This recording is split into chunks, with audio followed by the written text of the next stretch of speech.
Okay, that hurts. So remember the last video that I talked about motivation and how it's important to have just a little bit of motivation?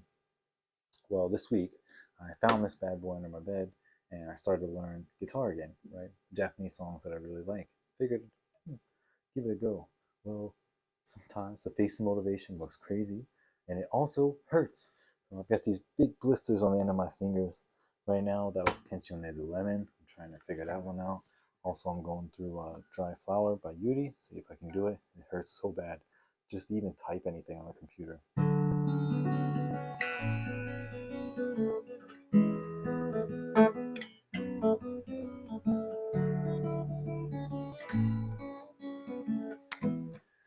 Okay, definitely need to practice more, but definitely need to wait and let these things heal up.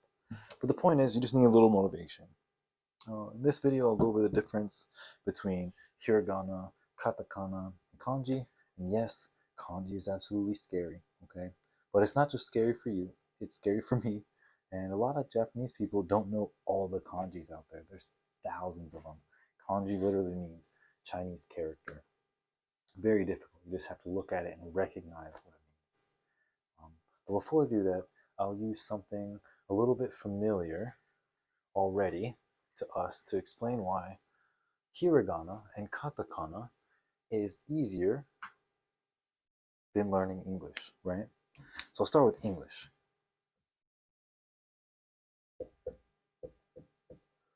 How do you read that word? Yes, read. Well, not always. Sometimes you pronounce it read. Depends on the context of the sentence. So last week I read this. No, last week I read this. Sounds complicated, right? English is starting to sound pretty difficult. Now let's go through another one. All right, that says what? Receipt? No, it says receipt. Wait, hold on. Why is there a P there? Well, don't worry about that. It's it's a silent letter. It's there, but you don't pronounce it. You got to be kidding me. This is sounding more and more difficult. But it doesn't stop there. The list goes on and on. So there's two, and two, like the number two going to somewhere, and then two meaning also. There's your and your. There's there, and there. There's so many reasons why English is absolutely difficult. But you know what? Japanese is easier, and I'm about to show you why. So with hiragana and katakana, kanji aside, hiragana and katakana, every letter or every symbol is a syllable. And you'll never pronounce it wrong. So here's an example.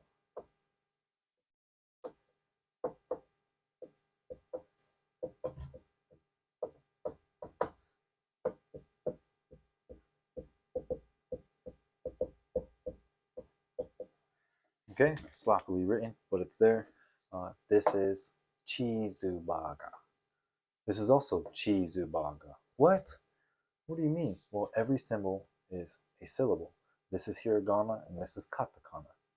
Why do you have two different types of writing? Well, I'll explain. So one type of writing is for all letters in Japanese or all words in Japanese.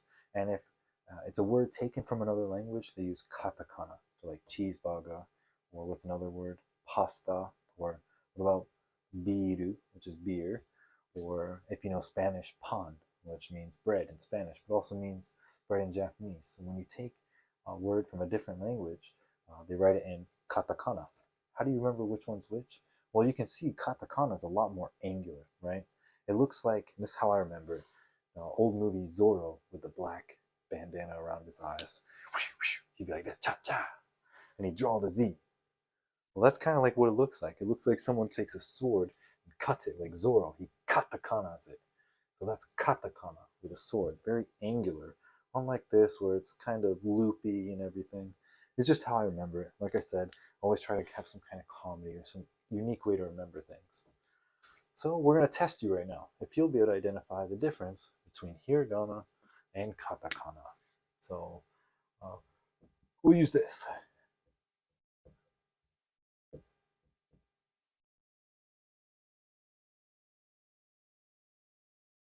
Which one is katakana? Looks like Zoro went at it. The top one, that's right. And what it says is pasta, pa, su, ta. There's no silent su or anything like that. It's not as complicated like it is in English. It's always pa, always su, always ta. And this is hiragana, pa, su, ta, pasta. For this word, you wouldn't use hiragana because it's not a word in Japanese, or it's a Japanese word, but it's taken from a different language.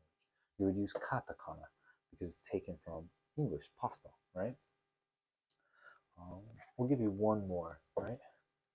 Let's see if you'll recognize it, because a pasta,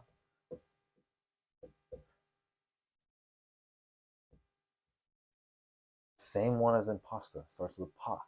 Which one's katakana? Is this katakana? No, this is katakana. Exactly correct. Okay. I suggest learning hiragana first because it's used a lot more.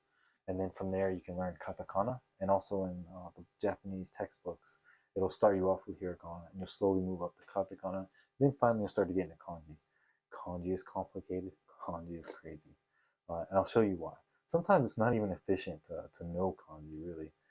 But it just is what it is. So remember how I mentioned that a lot of people in Japanese don't know all the kanji either. This is true. So just last week, I was over at the pool as the safety observer over there. So I was just doing a lot of sitting around, making sure nothing crazy is happening over there. And I was talking with the lifeguards. And I made a little game up. I would test them on their kanji. And they actually got it wrong. So this is one I wrote.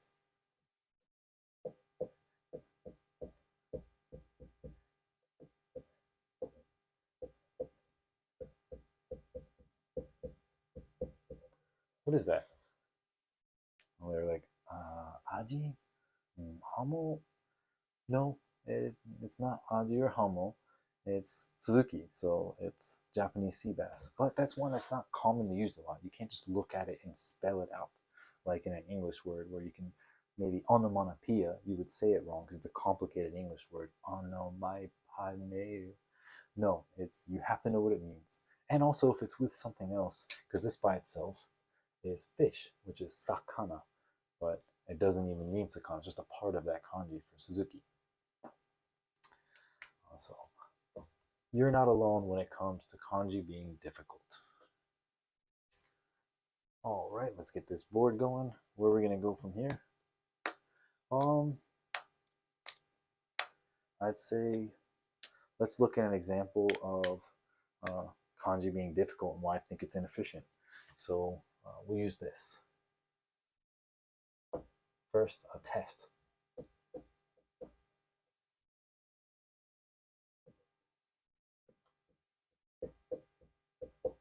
Which one is katakana?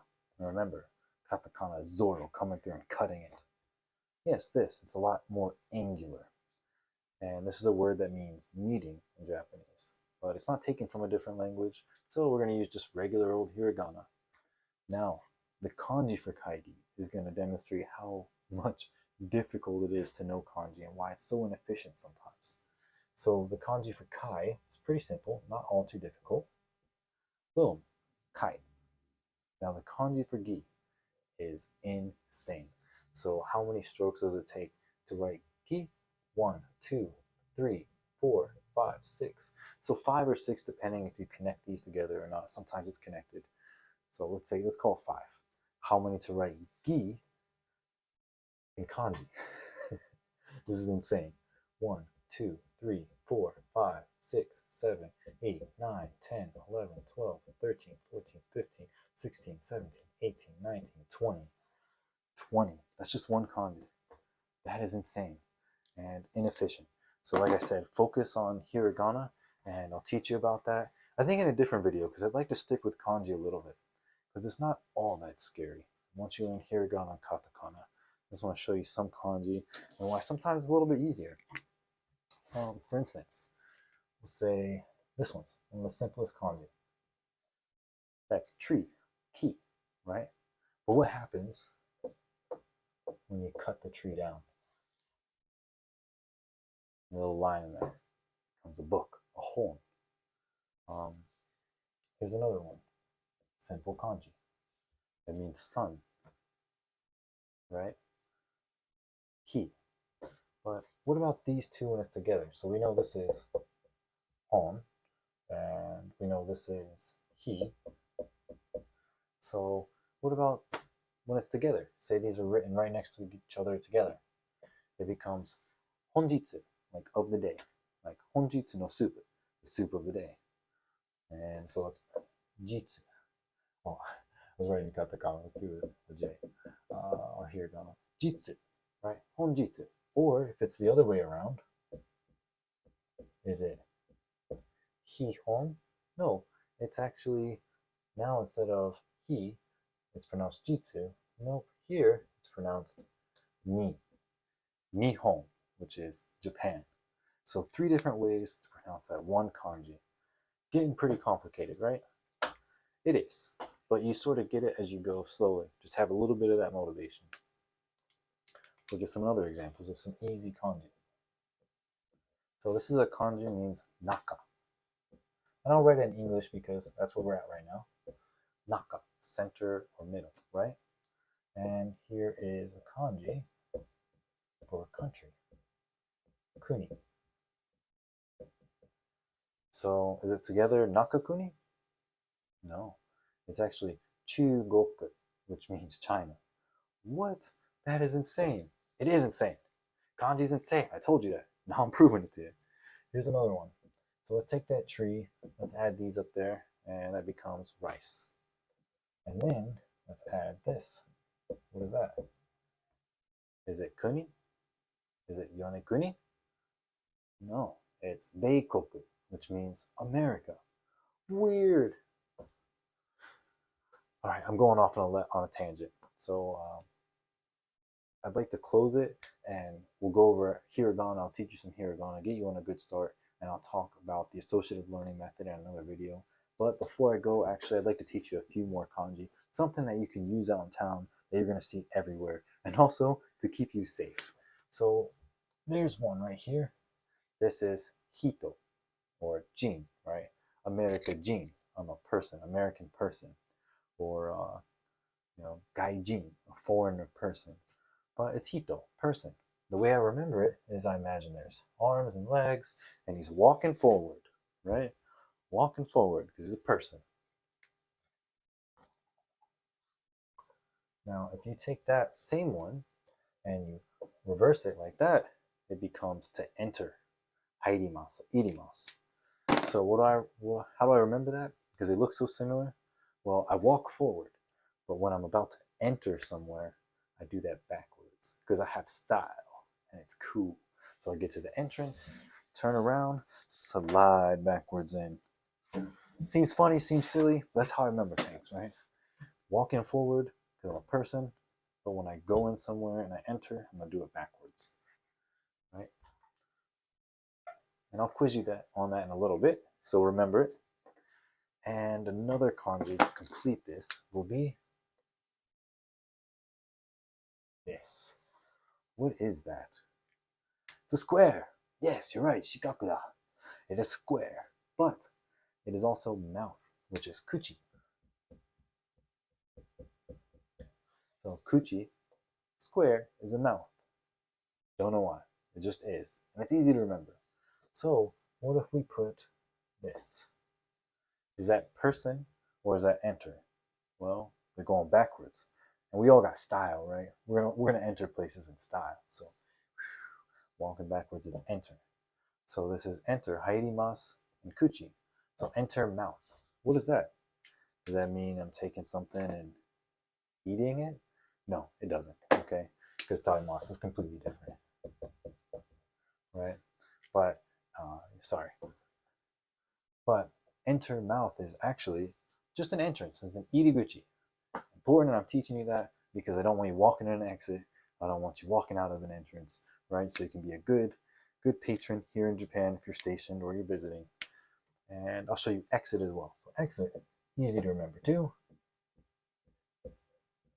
is deguchi.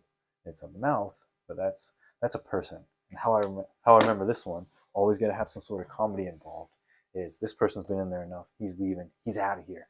Legs and feet just in the air. I'm out of here. Peace out. Right, it's a deguchi. Now, sometimes you'll see this. It's going to blow your mind. What is that? It's a deiriguchi. So it's an entrance and an exit. So as you leave, you'll go out town, will see this everywhere at big department stores or whatever. That's the entrance. That's the exit, right? And remember, it's an entrance because why? Because you're sliding in with style. I'm gonna leave it there for today. Thank you so much for following along. Sorry I didn't get into hiragana. I'm getting a little bit tired, so I'm gonna go to sleep. But I'll do a hiragana video later. I'll show you the associative learning method. Show you a bunch of hiragana. Hopefully, I've motivated you with that cheeseburger. I've showed you that kanji is scary, but hiragana katakana is really not scary, and it's gonna make your time here in Japan way more enjoyable. You're gonna build better relationships. All right. So thank you so much for your time. Saint Peace out.